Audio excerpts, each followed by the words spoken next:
Page 5 of the residential purchase agreement, Section E, home protection plan. Buyer and seller acknowledge that they have been made aware of home protection plans that provide coverage to buyer after close of escrow. Let's talk about home protection plans for a moment. A home protection plan, generally speaking, is only good for 12 months, 1 year, 12 months, 1 year. Do not claim to your buyer that this will protect the home for the life of them living in it, okay? So, and then also when you go to make a claim on that home protection plan, it's like an insurance almost. You will call them, say my AC broke, my pool equipment's not working, and they will say you have a deductible of $150, $100, $60. I don't know whatever plan you choose, you should pay attention to the deductible. And then they will have to pay that in order to get the vendor to come out, initiated by the home protection plan company. So now you have a little bit of an understanding of what a home protection plan is, you know how long it lasts for, and you know that there is a deductible associated with it. Okay, having said that, I encourage all buyers to pay for a home, to get a home protection plan. I encourage all sellers, as a seller, more often than not, I pay for a home protection plan. Why? Because to me, it's an insurance policy. If something breaks on the home after we close and the buyer comes back to me and says, well, this broke, I have the leverage to say, yes, but I bought you a home protection plan that should last you 12 months. Please use what I paid for you.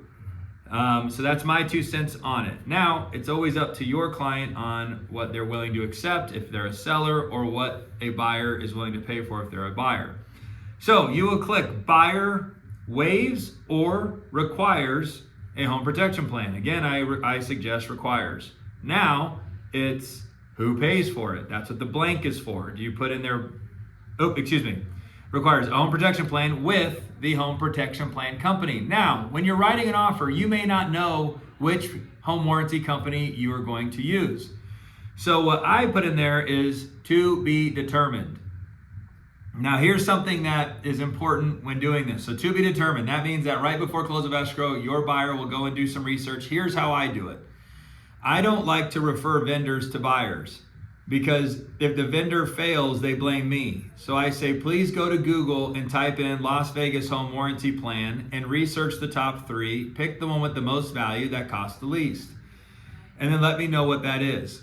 When they do that, you have to understand this. I remember learning this as an agent, as a new agent.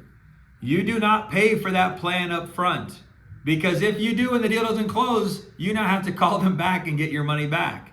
You just get an invoice, and or you direct the home warranty company to send their invoice to the title company and the escrow officer's email that is facilitating the escrow.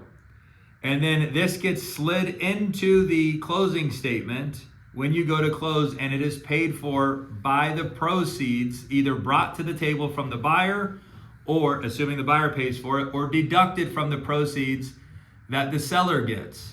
AKA paying for it. So it is paid for through title. Very important to know that. You don't want to look like an amateur. An amateur would mean that, hey, we paid for it and we haven't closed yet, and here's the receipt to still pay for it. So make sure you just get the invoice, receipt, whatever it is, and you submit it to title, and or make sure the home warranty company submits it to title.